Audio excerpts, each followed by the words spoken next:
Hi everyone, my name is Julie. Thank you so much for watching. Today is going to be my fourth update for my Pan That Palette 2017. So it is the very end of April. I am pleased with my progress, although I thought I'd be a little bit further along. If you've seen any of my previous videos, which I will do a little card up there if you want to see the entire playlist, you'll see that I've had some ups and downs with this palette, and I'm not getting tired of it yet. But I now know a lot more about eyeshadow than I did before. So let me tell you just a few things that I've learned. One, I don't use eyeshadow up as much as a lot of other people do. I am really surprised. I've been watching so many people. I watch Elle, I watch Lizzie, I watch Jacqueline, no, what's her name? Fort Worth Famous. I know she just changed her name on her channel, but I never remember what it is because I've been watching her for like 3 years. It was always Fort Worth Famous, but I watched these ladies move palettes along. Like, they hit shade after shade after shade, and I am just so impressed, and I have not been doing the same thing. This is my first year trying a Pan That palette. This is my first year on YouTube, and I don't even know what to say. I totally thought that this would go a lot faster. I thought, oh, I use eyeshadow every day, which I do. At least I wear it 6 days a week. I normally take a day off makeup every week. And I thought I would be like almost done with a palette, and that is unrealistic expectations. So now I am looking at my eyeshadows and thinking, oh my gosh, I have so many. I'm never gonna be able to go through them. And I love these shadows and I use them, and so that's something I've learned. The other thing I've learned is my palette is the Tarte Showstopper palette. I have learned that Tarte eyeshadows, or at least the one in this palette, is really densely packed into the pan, which is great. You're really getting your money's worth. I'm still enjoying the shadows. The shadows are great quality. There's good pigmentation, but unlike other palettes, when I put my brush in, there's no powder. Like, there's no powder that like poofs off. And people have been telling me, a lot of people are doing Lorac palettes this year, and they put their shadow, their brush into the pan, and like powder comes off, and that doesn't happen with this one. So I'm very, very pleased with Tarte eyeshadows. I didn't know I was such a fan of them until this go around, so I actually just bought another palette. God, I need to stop. Okay, but those are just some things I learned. I know you're here for me to open up this palette and show you what I've done.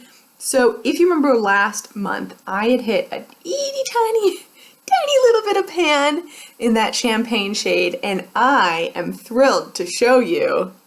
Oh, fell down. Do you see that? Look how big that pan is. That's right. It has probably quadrupled in size. It went from being, top of a nail to half a quarter.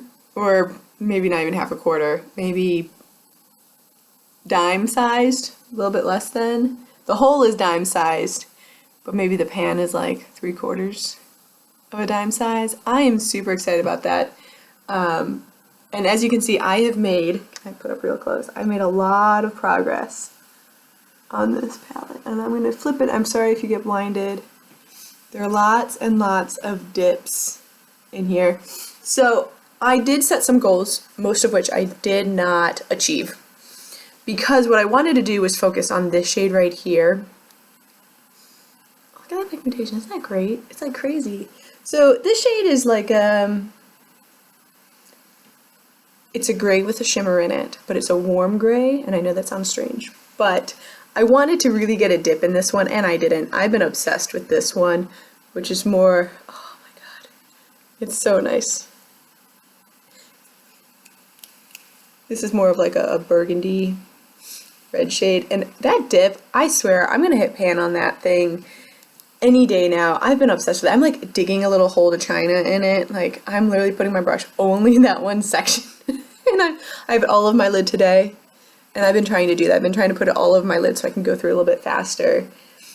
So that's been going well. This one, barely touching. I need to start using it as liner. I normally just use an eyeliner. I don't set it with powder, and I think I need to change that because I have not touched this since my last update. This one, in the crease. Love it. Put it all over.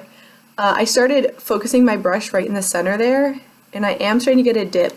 I'm not very far down. I think I'm going like, I swirl my brush in there, and I think what I'm doing is I'm taking off like a layer each time, like a top layer, so I'm not really like digging down into it like, you know, my digging here.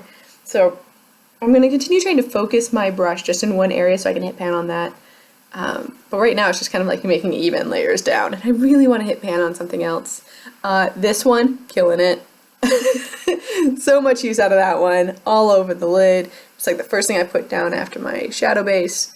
And I use the Urban Decay Primer Potion. I swear by it. I love it. That's hands down my favorite. I buy it Black Friday every year when it goes $10, and it lasts me all year. This one I use to deepen out the outer corner. I've got, you can kind of see it like right there. I barely use this, to be honest with you. I use it just in that one little area, so I go boop with my brush and I blend, blend, blend, blend, blend, and then it's done. There's no dip, but I have been using it. At least the pattern's worn off on that one. There's still a pattern on this one, the lines, you know? So the bronzer, if you saw my Use It Up, or my 7 by Spring project pan, you know that I had a bronzer in that project. I didn't quite finish up, but as of today, I have finished it up. So I've started using this bronzer more and more. Sometimes it's easier to see upside down. I don't have a whole lot of side pan on it yet, but this one is going well. I've really started working like right here in this area, and that will be going down really fast. I love bronzer, especially in the summer. I bronze pretty much my entire face, and this is a really good one. This is their Park Ave Princess. Love it, so good. This one, do you see that dip in it? Do you see that side pan? Oh, sexy side pan. I've been really loving this. Oh, hello, look, I'm double there, double there, double there, double there. That's cute. Okay. I have this in my inner corner. I've got it on my cheeks. I put a little bit down the bridge of my nose, got a little right here. And I'm just digging this shade. And someone recommended last month to use it as eyeshadow. And I have been loving the partnership between this highlighter and this little guy right here. That's why I totally ignored this one. I'm just like super obsessed. Those two pair together absolutely beautiful. I love it on my eyes. I've been wearing it seriously almost every day. So I've been making a great thing on that. Okay, so let's talk about goals because I've been blabbing for a while. So here's the trick. I am moving, and if you can see, I've got like bags everywhere in my apartment right now because we are moving, and I'm not gonna have my stuff for 2 months. It's gonna be gone. We're going overseas, so it's going to take a while to get there. I'm going on a little vacation, then we're gonna live in a hotel for a while, and then our stuff will join us whenever we get a house over there or an apartment. I don't know, whatever we get. So updates might not be as updatable. I'm not going to have as much progress, basically, is what I'm trying to say. Because since I'm going to be on vacation for about 3 weeks of that, I probably will not be doing a full face of makeup. But what I do want to do, and what I know I'm going to do, oh, by the way, blush, no real change. I'm using it, no real change. So what I'm going to do is I'm going to set a 2-month goal. And I'm going to try and use it during vacation. But like while I'm hiking in the Southwest, I don't feel the need to put on a full face of makeup, and I will not be using a whole lot of highlighter because I'll be sweating naturally. So I'm definitely going to be using the bronzer. That's definitely one thing I want to use a lot of. I'd like to see a steady dip in it. After 2 months, I think we can really do that. I would like to hit pan on this little guy here, because I know once I get to where I'm going, I'll start putting my makeup on again. So I think I'll be able to hit pan on this little guy. I hope so. Basically, this is what I want. I want to make a dip, I want to hit pan, and I want to hit pan. The highlighter, I'm already halfway down. I think after 2 more months, I can really get down there. That one. And then I just want to continue using, like, I'd like to have a stronger dip in that one, a stronger dip in that one. These two I need to figure out how to, like, actually use. But overall, I'm very pleased. I'm not getting tired of it yet. It's not like the most adventurous palette, but it's going well for me. And wish me luck on my move. Please do. I really would appreciate that. I'm a little nervous about moving so far away. I mean, I live pretty far from my home already, but you know, now I'm moving overseas. Wait till you be further, but at least I'll be with my husband. So that's the good part, and I'll be doing lots of exploring and lots of YouTubing. And thank you so much for watching. If you haven't already, please subscribe. My goal is to get to 100 subscribers, and I'd really like to hit that. And then over here is going to be another video for you to watch. So thanks so much, and I'll talk to you in my next one. Bye.